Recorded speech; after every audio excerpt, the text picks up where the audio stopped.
Greetings to you all in the matchless name of our Lord and Savior Jesus Christ. Once again, I warmly welcome you for this Vesper service in the name of the Father and of the Son and of the Holy Ghost. Amen. Let us begin this evening's worship. Lift up your heads, O gates, and be lifted up, O ancient doors, that the King of glory may come in.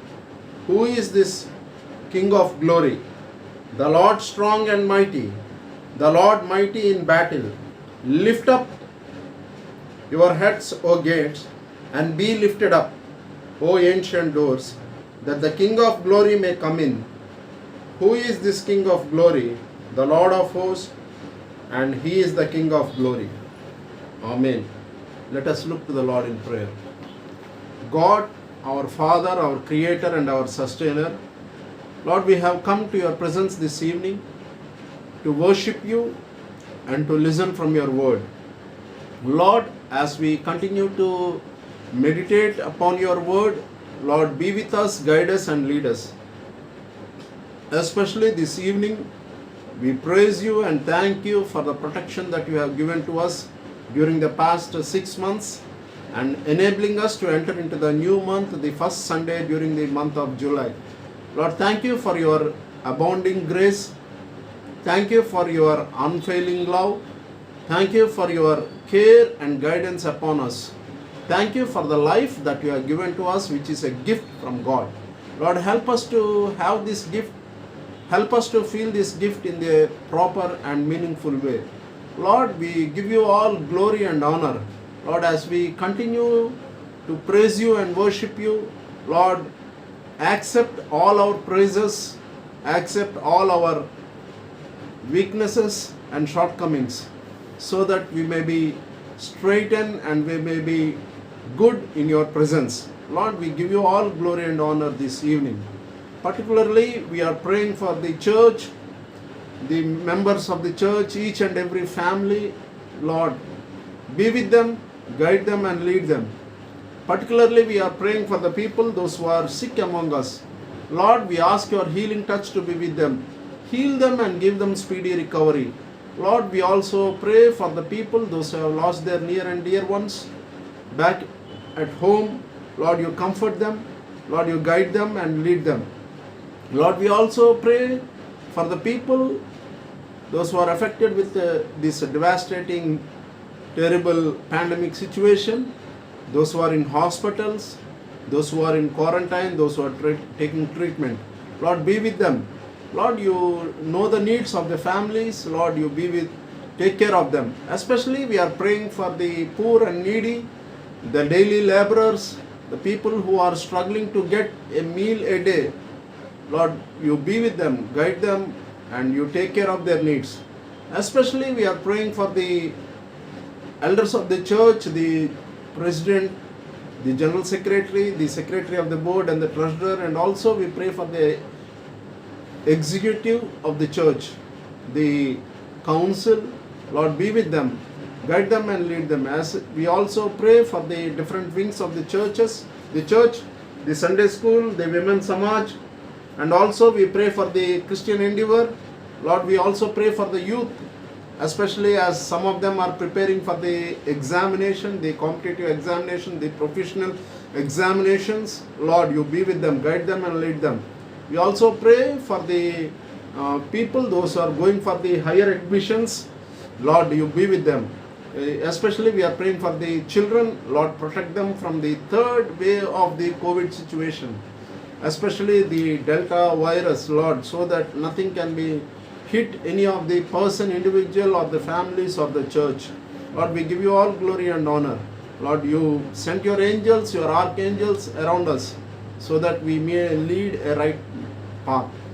Lord, we also pray for the sexton. You take care of his family, his children. We also pray for Bhaskar Rao. Lord, be with him as he is in his old age. Lord, you take care of him. Lord, we also pray for the pastors in your field, especially our dear friend who has left us. Lord, be with him. His new ministry, the new responsibility he is taking up. Take care of his children. Lord, we give you all glory and honor. Lord, we also pray for our family as we are in your ministry. Lord, you take care of us.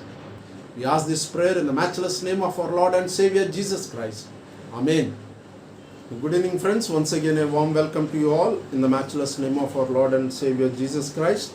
The scripture portion for this evening's meditation has been taken from the book of Joel, chapter 2, verses 18 to 27. The book of Joel from the Old Testament, chapter 2, verses 18 to 27. We have a very big passage of nearly 10 verses.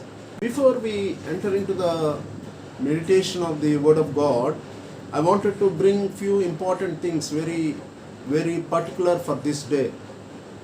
Yesterday, the whole nation has celebrated the arrival of Saint Thomas, the Apostle Thomas, to India. The 3rd July, year 52, Thomas, the Apostle of Jesus Christ, our Lord, has landed in India to preach the gospel. And our country is very much privileged to have one of the apostles of Jesus Christ, our Lord, Savior, who landed in India. And one among the 12, he himself came and preached the gospel in India. He arrived in the year 1952 at a place called Cranganore. And in Cranganore, St. Thomas preached to the already existing Jewish community.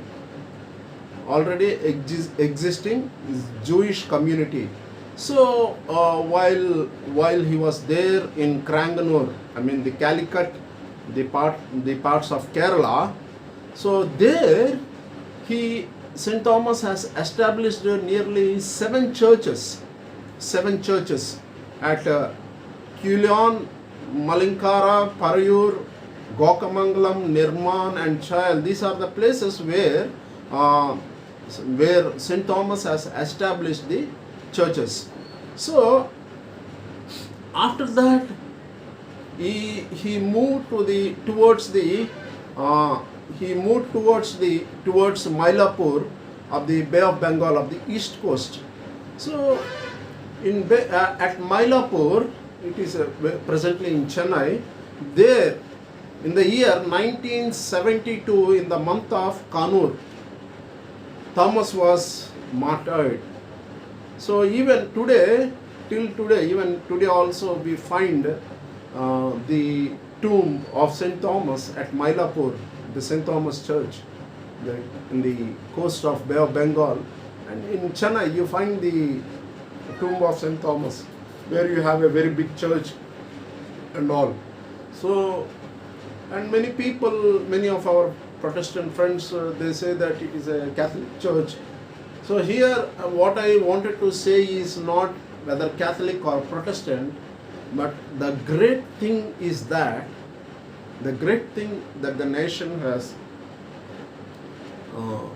witnessed, or the greatest thing that the nation has received the promise of God, is that one among the 12 disciples of Jesus,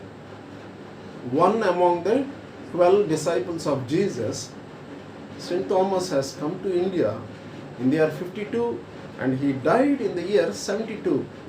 Okay, so what I wanted to say is, the promise of God towards the nation India has been fulfilled by sending his own disciple Thomas to India.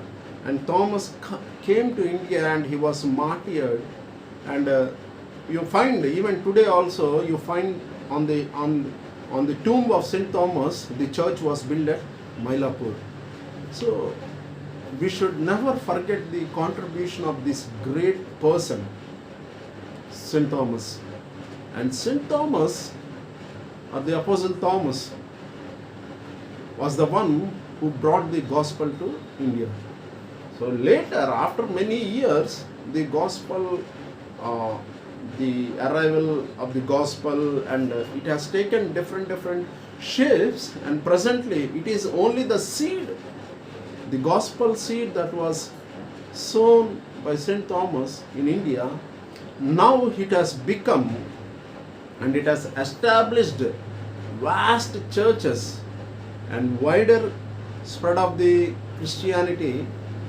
And even today also we have some places where even the gospel did not reach. But one thing is that we have to be very thankful to St. Thomas, because he is the one among the 12 disciples who was with Jesus for 3.5 years, and he himself landed. So this land, this Mother India, is a very privileged land. And many people nowadays, they say that Christianity is a English religion. One thing, friends, I wanted to say is that before Europe has received the gospel,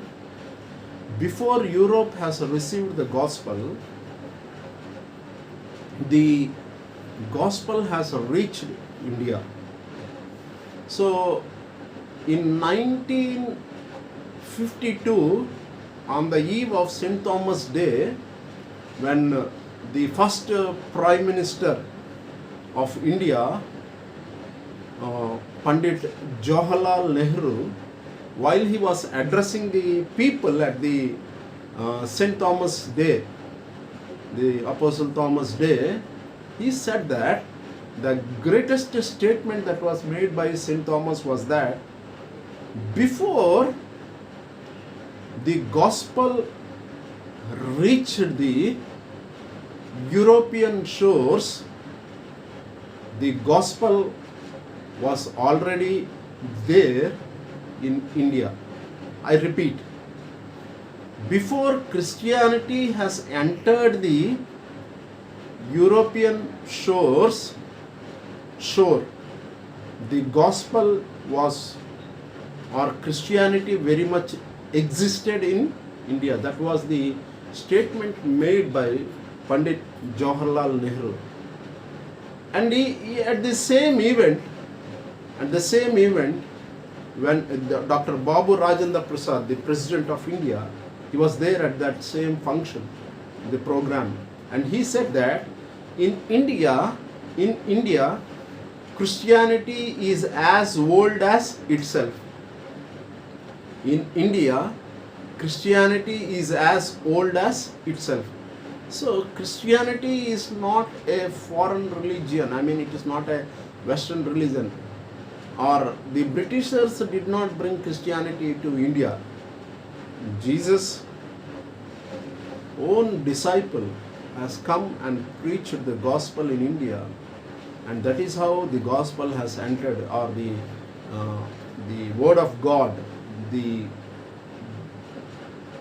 aroma of love of God, Jesus Christ, has entered into India. So at this time, whether you are a Protestant or you are a Catholic or an Orthodox, it doesn't matter. One thing is that at this particular day, we strongly remember, we thank God, we really very much indebted to St. Thomas, the Apostle of India. So that was the promise that was given by God to the nation India. So friends, the scripture portion that we have read this evening from the book of Joel, chapter 2, verses 18 to 27. The evening's reflection has been titled as Promise. As I said in my introductory word, God promised that something will be, or God promised to His children about the arrival of the Son, Jesus Christ, into this world. So, as we read here the book of Joel, we see that it talks about the promise that God has given to the nation, or God has given to the people of, as we discussed, the people of Judah, the southern kingdom. So, after, in the previous chapters, in the previous verses, after discussing the problem and declaring God's plea, the Lord now delivers a promise. See, the first part of the first verse has talking about the problem, and the second part has talking about the plea, and the third part now we are going to talk about the promise. So, if the God says that if the people will come back to Him, they will experience God's blessings. So God is asking them to come back, to turn towards God. So God here, He is promising, or He is saying that God is saying that I am going to, I am promising you that I am not going to do any kind of harm or any kind of destruction. So let us see what God is doing. So verses 18 to 22, from verses 18 to 22, we have read from verses 18 to 27 is the scripture portion for this evening's meditation. So verse 18 to 22 talks about the, verses 18 to 22 talks about the, there is a promise of restoration. There is a promise of restoration. Then the Lord became jealous for His land and had pity on His people.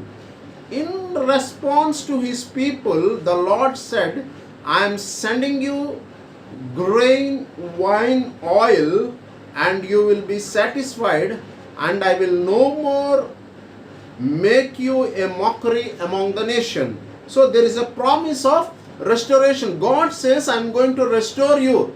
What is restoration? The meaning of the word restore means bringing back to the original situation, or bringing back to the normalcy. So God promises to deliver them from their enemies. He promises to feed them, bless them, satisfy them one more time. So God has promised them to bless, to feed, to bless, and to satisfy. And God will restore them to a place of blessing. So God says that I am going to restore them to a place of blessing. So, and people should enjoy, as we read the verse 20, because we have read from verse 18 to 22. I will remove the northern army far from you and drive it into a parched and deserted land, in its front into eastern area, and its rear into western sea. Its stench and foul smell with rise up. Surely He had done a great thing. Do not fear, O soil, be glad and rejoice. Be glad and rejoice. And He's saying that for the Lord has done great things. Do not fear, you animals of the field, for the pastures of the wilderness are green. The tree bears its fruit. The fig tree and the vine gives their full yield. So here He is talking greatly about the restoration, the promise of restoration. So people, God says that He promises to feed them, He promises to bless them, He promises to sanctify them. If the people will come back to God, and God will restore them to the place of blessing. So people should enjoy in the future. Yahweh would also never again follow the nations to disgrace or to disparage. The prophet Joel now, he has revealed that this invader to come from the north. The invader will come from the north. It doesn't mean the northern kingdom. Okay. So here he is saying that the invader of the Israelite will come from the northern kingdom, which means the enemy will come from the Assyria or the Babylon. Okay, the enemy will come from the Assyria and the Babylon. Instead of leading this army against Jerusalem, the Lord will drive it from Judah. God will turn them rather than leading them, rather than uniting them against. See, the enemy is going to come and attack Jerusalem. So God is going to drive them away. So God here, Yahweh promises them, the Lord promised them the promise of restoration. So God says that I am going to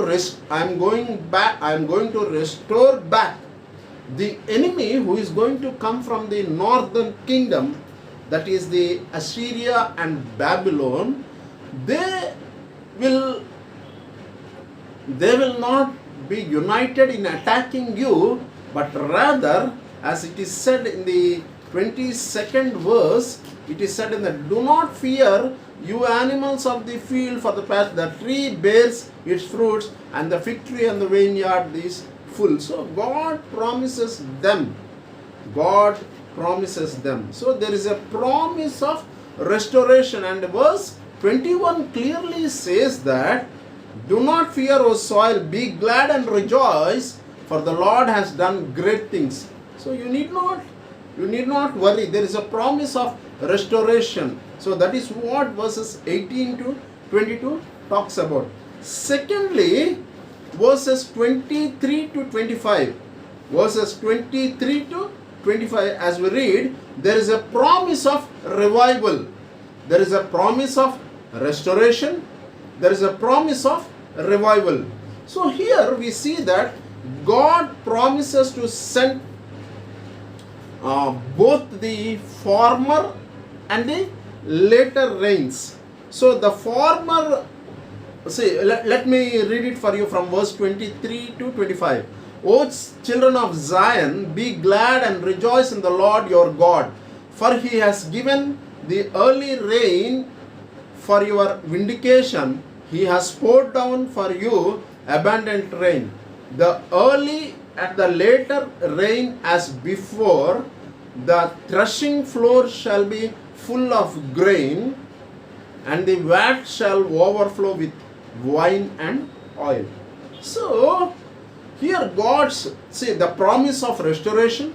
And secondly, verse 25, I will repay you for the years that the swarming locust has eaten, the hopper, the destroyer and the cutter, my great army which I sent against you. So God himself saying that the locust and the destroyer are being sent by God. So here God is after the promise of restoration, he says that there is a promise of revival. So God promises to send both the former and the later rains. The former rains will come or will fall in the month of October and November.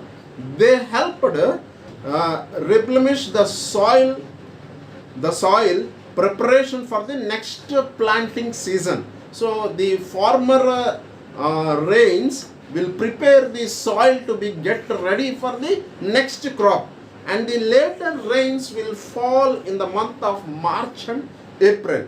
So they come in just time to ensure that the harvest would be bountiful. So God is promising for the former and the later rains, and God also promised to replace everything that had been lost during the days of the drought and devastation. So God is promising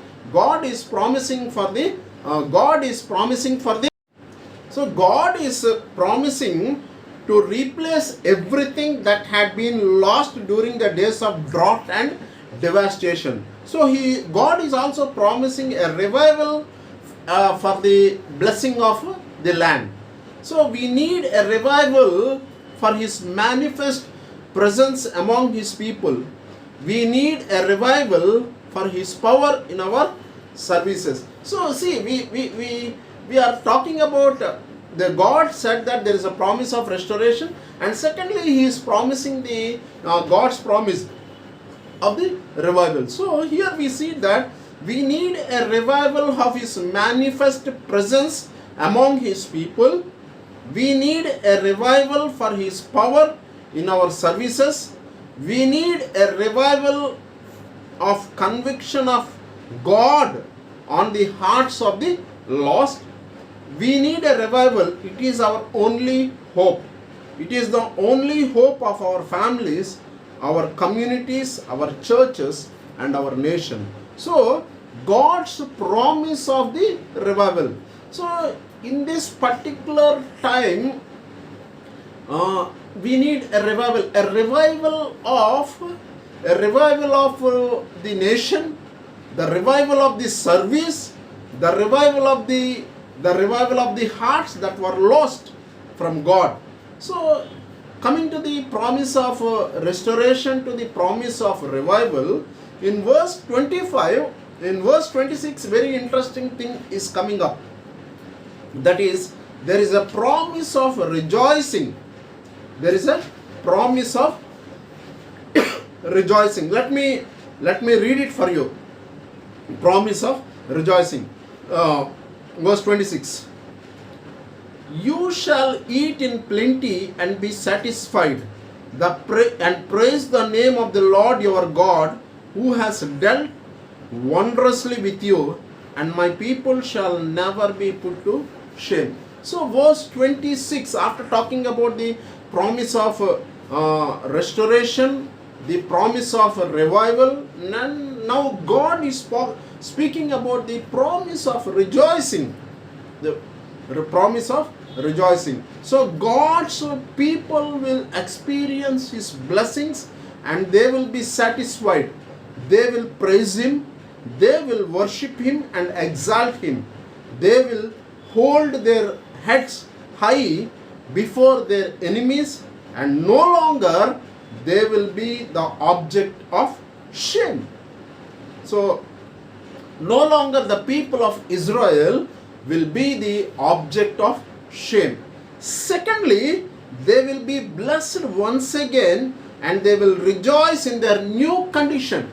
See, God is talking about the promise of rejoicing. So they will hold their needs high before their enemies and no longer they will be object to shame. And secondly, they will be blessed once again and they will rejoice in their new condition. Thirdly, why God is speaking or why God is saying this in the book of Joel, the people would have plenty to eat and would feel satisfied physically. They would also be full spiritual and praise Yahweh their God for their work, because God is doing wonders in their life. That is what verse 26 says, that you shall eat in plenty and be satisfied. So you have to be rejoiced. So you will not starve, because they would never be put to shame again, assuming that they may be continued in their attitude of. See, God is saying that they will never be put to shame and they will be always with the Lord. So God is helping them and God is restoring them and God is taking care of all their needs. That is what we have to be very careful in understanding the scripture. So God's blessing would evidence God's presence among them and their intimacy of their fellowship with them. So here we clearly understand what God is doing with us. Here we clearly understand what God was saying to the people of Israel, especially the southern kingdom. The southern kingdom is very much attacked. The southern kingdom is very much influenced. The southern kingdom is very much devastated. So from the promise of restoration to the promise of revival, and from the promise of revival to the promise of rejoicing. So he said that rejoice. And finally, verse 27, very interesting thing. Because there is a promise of realization in verse 27. There is a promise of realization. Let me read it for you. Shall we read? So you shall know that I am in the midst of Israel, and that I, the Lord, am your God, and there is no other, and my people shall never again be put to shame. So he's saying that I am their God, and although I have sent the locust, and I have sent the shame on them, but now I am going to, because of their character or because of their attitude, the things have come. But now God is saying that I am going to take it away. I am going to restore it, or I am going to bring back my nation back to me. So here he is saying that there is a promise of realization. When their restoration come, they will know that God is there in their midst, and He alone is the source of their strength, their power, and their blessing. So God is saying that I am going to make them know that it is I who has done many things for them. So he says that I am going to make the people to realize, and they will set their hearts to follow Him, and they will never again and again draw back to sin. They would realize in their experience that Yahweh is the only God, and they would abide in that shameless condition. So here we see that the promise of God towards the nation. The God is saying that people should enjoy in the future, and the promise of restoration, the promise of revival, the promise of rejoicing, and the promise of realization. And these 10 beautiful verses talks about the promise, the God's promise, and the response. It had both the entities. There is a response as well as there is a promise of God. So God is very much having a response towards His people, and God is also rejoicing in His people. And also it is the responsibility of the people to take up what God has given to them. Because we see in the earlier chapters of the earlier verses of second chapter, we see that, let me just remind for you, God is asking for a call of repentance. There is a plea of repentance from verses 12 to 14 if we carefully look into. Let me read it for you. That is the reason why we are dealing with this verse. Verse 12, yet even now says the Lord, return to me with all your heart, with fasting, with weeping, and with mourning. Okay, so, and comes and in verse 13, Joel chapter 2 verse 13 is the key verse of the entire prophetical book. So here we see that, why God has said all these things is that, why God is giving a promise, or why God is giving why God is very much interested in the people of Israel is that He has, as I said, there is a plea, or God is saying that turn to me. So that is the reason why verse 13 of the second chapter, rend your hearts and not your clothing, return to the Lord your God, for He is gracious and merciful, slow to anger and abounding in steadfast love, and relents from punishing. So this is the key verse of the book of Joel. So keeping that, and here he says that turn to God with all your hearts. So once you turn to God, there is a promise. There is a promise of rejoicing. There is a promise of restoration. There is a promise of once you turn to God, see, let us see that how God is very gracious. See, the verse 12 and 14 talks about there is a plea of repentance. Repent. The book of Malachi chapter 3 verse 7 says that the genuine repentance with God to turn from the previously intended course of action and bless rather to curse them. So it talks about the turning towards God. So once you turn towards God, there is a plea for repentance, and also there is a plea once you repent,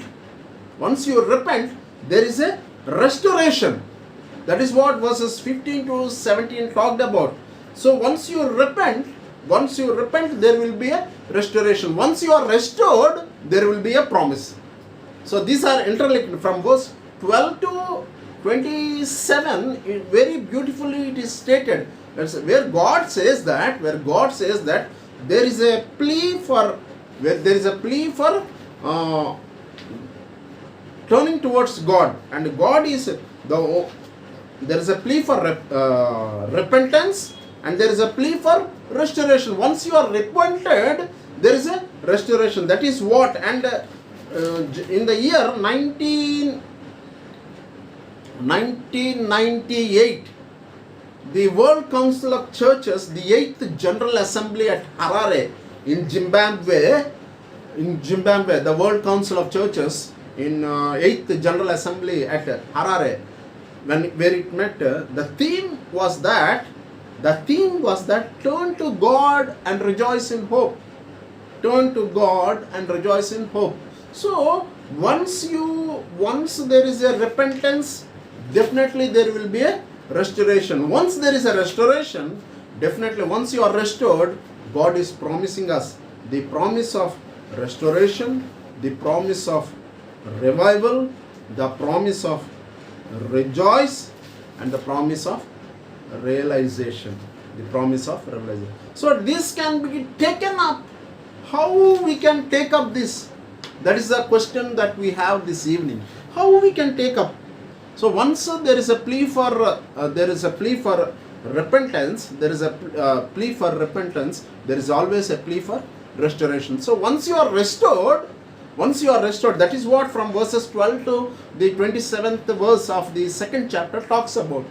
So once you are restored, there will be a promise. The promise of the promise of restoration, the promise of revival, the promise of rejoice, and the promise of realization. So how can we take up this?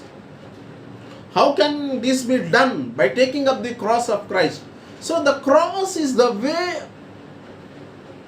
for the lost. The cross is the staff of the lame. So take up the cross. The cross is the guide for the blind. The cross is the guide for the strength. The cross is the strength for the weak. I repeat, the cross is the guide for the blind. The cross is the strength for the weak. The cross is the hope for the hopeless. The cross is the freedom for slaves. The cross is the water for the seeds. The cross is the consolation for the labor. The cross is the source of who seek the Lord. The cross is the cloth for the naked. The cross is the healing of the broken. The cross is the peace of the church. So in cross, we have everything. So God, our Lord, is asking us this evening, in order to be rejoiced, or in order to have the promise of restoration, in order to have the promise of rejoicing, in order to have the promise of revival, in order to have the promise of realization, the only thing that we have to do is we have to turn towards God, and we have to rejoice in our hope. So where we have the hope? We have the hope in the cross. The cross is the way of the lost, and the cross is the way of the lame, and cross is the way for the blind. The cross is the way for the weak. The cross is the hope for the hopeless. The cross is the freedom for the slaves. The cross is the water of the seeds. The cross is the consolation for the people in bondage. The cross is the source of who seek the Lord. Then cross is the source of the people, those who are naked. The cross is the healing for the broken. The cross is the peace for the earth. So as I said in the beginning of this sermon, today we commemorate the arrival of the Apostle Thomas. Saint Thomas, no doubt he is a saint. By saying saint, we doesn't mean that we are going with some kind of tradition. We have to respect him. We have to respect him. So, and God, the arrival of the great apostle to India, and God is giving us a hope to turn towards him, and so that we can rejoice. So by rejoicing in the Lord, the promise of restoration, the promise of revival, the promise of rejoicing, and the promise of realization.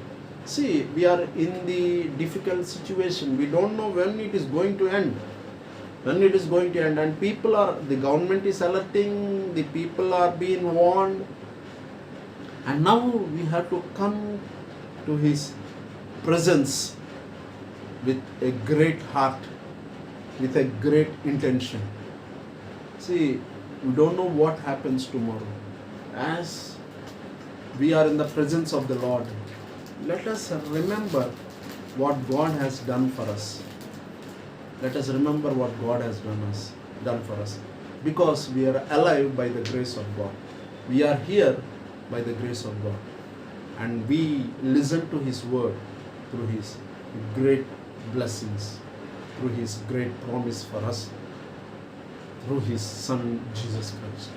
So let us turn towards God. The promise is that God is going to restore us. God is going to give us back what we have lost. May the Lord add his blessings to the listening and understanding of his holy word. Amen. As we continue to prepare ourselves, or as we are in the presence of the Lord, let us bow down ourselves and partake in the communion. Let us partake in the communion. As the church, we have gathered in his presence, and as we are about to partake in the communion, the Lord's table, let us remember the sacrificial love, the sacrificial thing that our Lord has done for us for the sake of humanity. So, by remembering God's continuous promise, by God's continuous guidance that he has given to us during the past 6 months, let us thank God for his blessings towards us. By remembering the sacrificial death of our Lord Jesus Christ, let us partake in the communion. So I request the members of the church and our friends, those who are watching this online, be prepared, as the church has distributed the communion, the wafer and the wine at the church premises. I hope that everyone would have brought it and kept it during this time. So I request all of you to take this and also be ready for the partaking. Let us pray. God, our Father, our Creator and our Sustainer, Lord, we thank you for the love that you are showing upon us. Lord, as we have prepared ourselves to turn towards you and to rejoice in our hope, as we are partaking in this communion service, Let us once again make us once again to be humble and confess all our shortcomings, confess all our sins, so that we may be revived, we may be refreshed in your presence. Lord, bless these elements as we symbolically take this, as we are taking your body and your blood. Lord, help us to be a good, committed children of your cross. Help us to turn towards you and rejoice in our hope. Help us to take the promise. So as we partake in this communion, bless each and every individual. Bless each and every family. Lord, in the name of the Father and of the Son and of the Holy Spirit, we consecrate these elements. As we partake, Lord, help us to understand our situation. In Jesus' name we pray. Amen. Friends, please take the wafer and be ready. In the night when our Lord was betrayed, he took the bread, broke it, and gave thanks and said, "This is my body. Take it and eat it in remembrance of me." As our Lord has said, let us all take this in unison. Likewise, even after the supper, he took the cup and said, "This is the blood of mine, which is given to you as the new covenant. As often you partake in this, remember the sacrificial death of our Lord Jesus Christ." As we remember our Lord, let us partake in this in unison by remembering the sacrificial death of our Lord. Let us have the closing prayer and the benediction. Lord, we thank you and praise you for the time that you have given to us this evening. Lord, we give you all glory and honor. Lord, as we partake in this, as we have partaken in your communion, by remembering your sacrificial death, help us to overcome all the situations in our life. Lord, we give you all glory and honor. Bless all the friends, those who have attended this worship online and have listened to your word. Bless each and every individual, bless each and every family. Lord, give them your blessings. As we depart from this place, Lord, we ask your holy presence to be with us, guide us and lead us. Once again, we are praying for the people, those who are sick among us. Lord, we ask your healing touch to be with them. Heal them and give them speedy recovery. We also pray for all the friends, those who have helped us this online. Bless them. Give them all the blessings they need.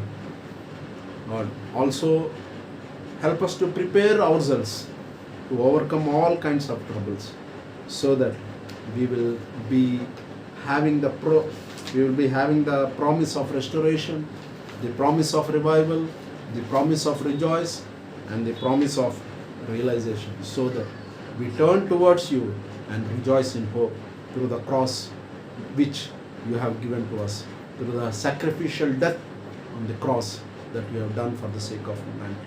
Lord, thank you for the word. Help us to live according to the word and help us to practice your word in our day-to-day life. We give you all glory and honor. Lord, be with us throughout this week until we meet next week. We ask this prayer in the matchless name of our Lord and Savior Jesus Christ. Amen.